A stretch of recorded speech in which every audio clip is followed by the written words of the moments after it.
21 जनवरी 2024 प्रातः मुरली। ओम शांति। अव्यक्त बाप दादा। रिवाइज 18/01/98। मधुबन। सकाश देने की सेवा करने के लिए लगाव मुक्त बन बेहद के वैरागी बनो। आज का दिन विशेष स्नेह का दिन है। अमृत वेले से लेकर चारों ओर के बच्चे अपने दिल के स्नेह को बाप दादा के अर्थ अर्पित कर रहे थे।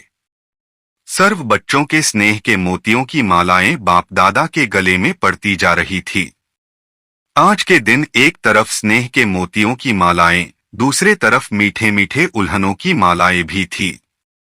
लेकिन इस वर्ष उल्हनों में अंतर देखा। पहले उल्हने होते थे, हमें भी साथ ले जाते, हमने साकार पालना नहीं ली। इस वर्ष मेजॉरिटी का उल्हना यह रहा कि अब बाप समान बन आपके पास पहुंच जाएं। समान बनने का उमंग उत्साह मेजॉरिटी में अच्छा रहा। समान बनने की इच्छा बहुत तीव्र है।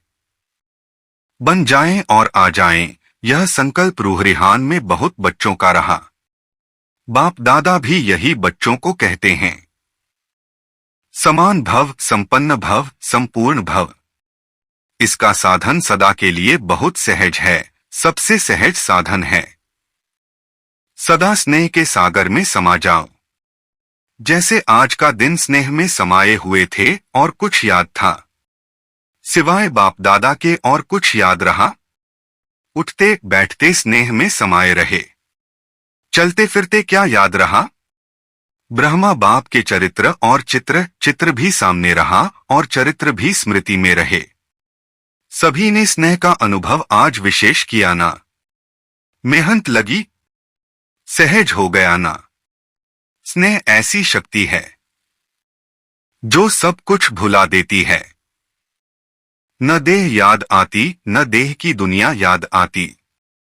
स्नेह मेहनत से छुड़ा देता है। जहां मोहब्बत होती है वहां मेहनत नहीं होती है। स्नेह सदा सहज बाप दादा का हाथ अपने ऊपर अनुभव कराता है। स्नेह छत्र छाया बन मायाजीत बना देता है। कितनी भी बड़ी समस्या रूपी पहाड़ हो, स्नेह पहाड़ को भी पानी जैसा हल्का बना देता है। तो स्नेह में रहना आता है ना। आज रहकर देखा ना। कुछ याद रहा? नहीं रहा ना। बाबा बाबा और बाबा एक ही याद में लवलीन रहे। तो बाप दादा कहते हैं, और कोई पुरुषार्थ नहीं करो, स्नेह के सागर में समा जाओ। कभी कभी बच्चे स्नेह के सागर में समाते हैं, लेकिन थोड़ा सा समय समाया फिर बाहर निकल आते हैं। अभी अभी कहेंगे बाबा, मीठा बाबा, प्यारा बाबा, और अभी अभी बाहर निकलते और बातों में लग जाते हैं। बस सिर्फ थोड़ी सी जैसे कोई डुबकी लगा के निकल आता है ना। ऐसे स्नेह में समाया, डुबकी लगाई, निकल आए। समाये रहो तो स्नेह की शक्ति सबसे सहज मुक्त कर देगी। वरदान संकल्प रूपी बीज को सदा समर्थ बनाने वाले ज्ञानी तू आत्मा भव। ज्ञान सुनने और सुनाने के साथ साथ ज्ञान स्वरूप बनो। ज्ञान स्वरूप अर्थात जिनका हर संकल्प, बोल और कर्म समर्थ हो, व्यर्थ समाप्त हो जाए। जहां समर्थ है वहां व्यर्थ नहीं हो सकता। जैसे प्रकाश और अंधियारा साथ साथ नहीं होता, तो ज्ञान प्रकाश है, व्यर्थ अंधकार है। इसलिए ज्ञानी तू आत्मा माना हर संकल्प रूपी बीज समर्थ हो। जिनके संकल्प समर्थ हैं उनकी वाणी कर्म संबंध सहज ही समर्थ हो जाता है।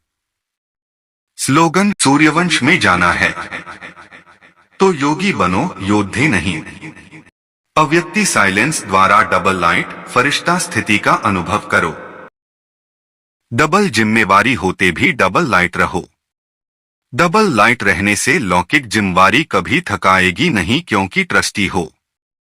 ट्रस्टी को क्या थकावट। अपनी गृहस्थी, अपनी प्रवृत्ति समझेंगे तो बोझ है। अपना है कि नहीं तो बोझ किस बात का। बिल्कुल न्यारे और प्यारे बालक सो मालिक। ओम शांति, ओम शांति।